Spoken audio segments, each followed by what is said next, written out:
วันที่13มิถุนายน2025แผนกสาธารณสุขแขวงหัวพันสมทบกับห้องการสาธารณสุขเมืองสำเนือได้จัดพิธีสังขบวนการอนามัยทำลายแรงเพาะพันธุ์นอนนำยุงลาย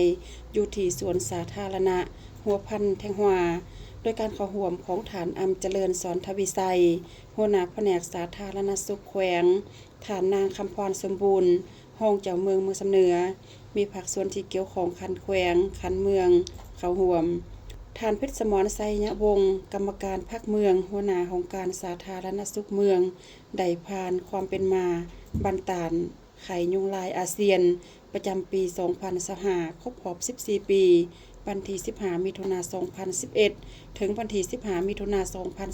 2025โดยได้ยกให้ฮู้ว่าพยาธิไข่ยุงลายเป็นปัญหาสำคัญทางด้านสาธารณสุขได้มีการแพร่ระบาดเถื่อทำอิฐในปี1985มาถึงปัจจุบันได้กลายเป็นปัญหาที่ร้ายแรงต่อเนื่องมาทุกๆปีซึ่งในช่วงฤดูฝนเฮ็ดให้มีคนเจ็บป่วยและติดเชื้อหลายและหลายกว่าหมู่แม่นนครหลวงเวียงจันทน์มีจำนวน511กรณีแขวงหลวงน้ำทามีจำนวน170กรณีแขวงเซกองมีจำนวน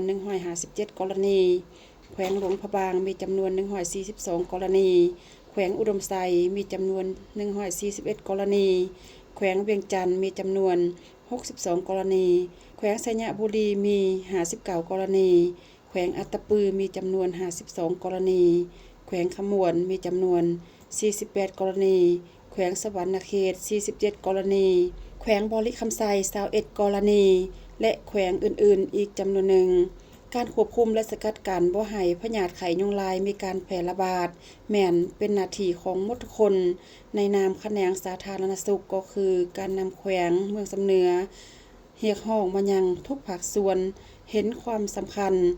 และให้การร่วมมือประกอบส่วนทางด้านเหือแหงสติปัญญาและกำลังทรัพย์ในการปฏิบัติหาปอเพื่อป้องกันพยาธิไข้ยุงลายที่กระทรวงสาธารณสุขบางออกคือ 1. ปอปิดภาชนะที่มีน้ำในเฮือนและนอกเฮือนเพื่อบ่ให้ยุงมาไข่ใส่ 2. ปอเปลี่ยนน้ำและพัดถูภาชนะเส้นเต่าดอกไม้น้ำห้องตินตู้ฐานห้องจอกห้องน้ำตู้เย็น 3. ปล่อยปลาหางนกยุงเพื่อกินนอนน้ำ 4. ปรับปรุงบ่ให้มีน้ำข้างขัง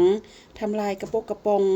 ยางตีนรถเก่าโกนไม้และอื่นๆ 5. ปฏิบัติเป็นประจำทุกๆอาทิตย์ถ้าเป็นไข้ให้ไปเป็นปัวอยู่ห้องหมอหรือสุขศาลาไกลบ้านจุดประสงค์ในการสร้างขบวนการครั้งนี้ก็เพื่อสกัดกั้นและตอบโต้การแพร่ระบาดของพยาธิไข้ยุงลาย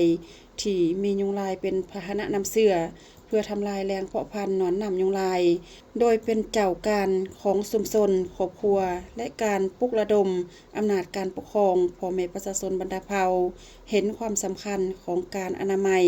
ทำลายแรงเพาะพันธุ์ของยุงลายเพื่อลดพรการแพร่ระบาดพยาธิไข้ยุงลายที่กำลังระบาดอยู่บรรดาแขวงในทั่วประเทศตำรวจสืบสวนสอบสวนของตำรวจลาวมีบทบาทเลื่อมใสดังดาวพัฒนาก้าวเติบใหญ่เข้มแข็งภายใต้การนำคณะพักสีนำเบิ่งแยงอุ้มสู้เป็นพลังแห่งสีข้างสองแจ้งอยู่ทุกเวลาสืบสวนสอบหาบรรดาปัจจัยสาเหตุเกิดขึ้นไม่ทั่วประเทศทุกคง